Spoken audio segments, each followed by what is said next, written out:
Now, my next person, Jet Lawrence. Whew.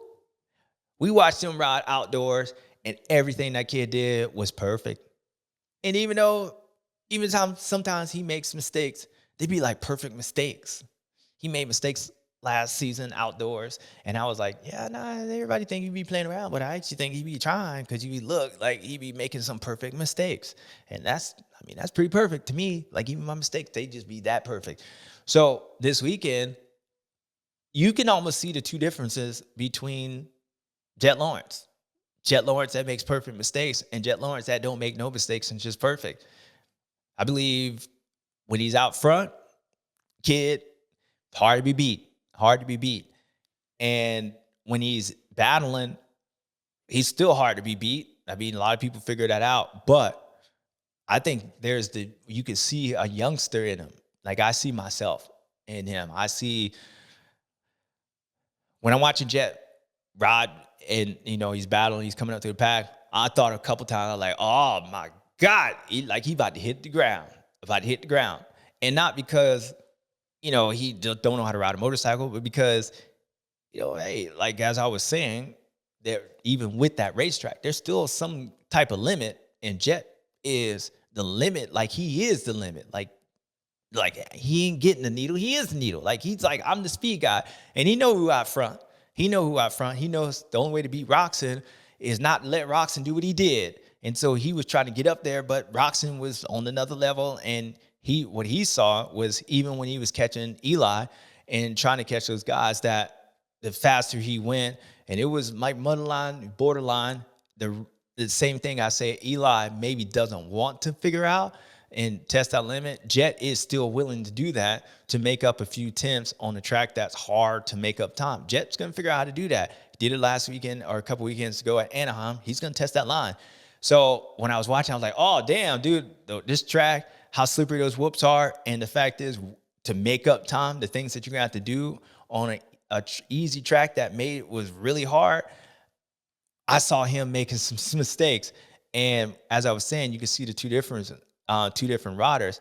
I think Jet is young, and the only time you can get at him is like when he's like battling with somebody. When on the outside looking in, it's like when I watch him, sometimes he gets caught up in what he's doing right there. Like he almost forgets about, I wouldn't say the big picture, because I don't think he really forgets about that. It's not like he out there saying, I'm going to die right now. Oh, snap, I could be winning the championship. But I think when he's battling and how dominant he is, and the fact is he want to beat Eli Tomac and just everything, and he knows German chocolate. Like even if he pass Eli, he still got some long ways to go. I think Jet gets caught up right there, and he battles right in front of him. And when he battles right in front of him, he comes up short on the triple or the double a couple times. The reason he does that is because I wouldn't say he gets flustered, but he's so entrenched on the things that are happening right now that I think what makes Jet good is that he's really, when he's out front, he's really aware of everything. Like it's like he looks all the way down, like he's planning for the corner that's 2 corners from now. But when he's battling with people, he's so focused in on the back fender or the mosquito on Chase's front end, he gets locked in there. And then he kind of forgets about some of the other things, which allows maybe some mistakes to come up, or he comes up short on triple, or he's swapping. And the only time that I feel like those guys can get at him is when they're battling him. Like kind of like what Eli Tomac we used to do back in the day. If you allow the dude to come past you and just keep going, like you can never, like he's just going to outrun you. He's just better than you. Ain't nothing you can do. But if you try to, that bowling ball is rolling down that hill, and you can put a couple like boulders to make the thing bounce up and down, you can kind of stop that momentum, you have a chance. Where even with those two, Jet Lawrence and Eli Tomac, I still think they're even different in that same aspect. I think Eli back in the past, it would be more of a mental thing, where I think Jet, it's more of a, oh hell nah, like I know you ain't trying to, I just went 22 and I won everything. I know you ain't in my way. I'm about to. So I think he gets caught up, and sometimes he loses, and he gets caught up in battling the guy in front of him, which is the only time that I think he's vulnerable. Because what we saw this weekend, and what we saw even a couple weekends ago, it's like you saw Jet. when he was coming up through the pack, you're like, oh damn, like you watch him, and you're like, first time you like, I visually see him trying. Like I visually watch him make mistakes. I visually see him when he was talking about the line and the whoops. RC was talking about the lines and whoops, his angle. You see mistakes and you could tell he's trying. But then it's like once he gets past that and he settles down, it's like he goes back on to like just rotting. And so what we saw this weekend coming up through the pack, I'm like, oh man, he's coming up short on the triple. Once he got past Eli and maybe he realized that he couldn't catch Anderson or whatnot, he settled down and then he rode like he did when he ran off and won last weekend. So I just go back to how dominant this kid is. And just like we all did, especially when you're younger, the testosterone and everything else, like the kid wants to win. And sometimes you get caught up in racing the race right now. And young kids, it is about right now. Like it is. Don't look forward to next weekend because tomorrow ain't promised to nobody. So as I'm saying, JETT maybe needs to just big picture it sometimes.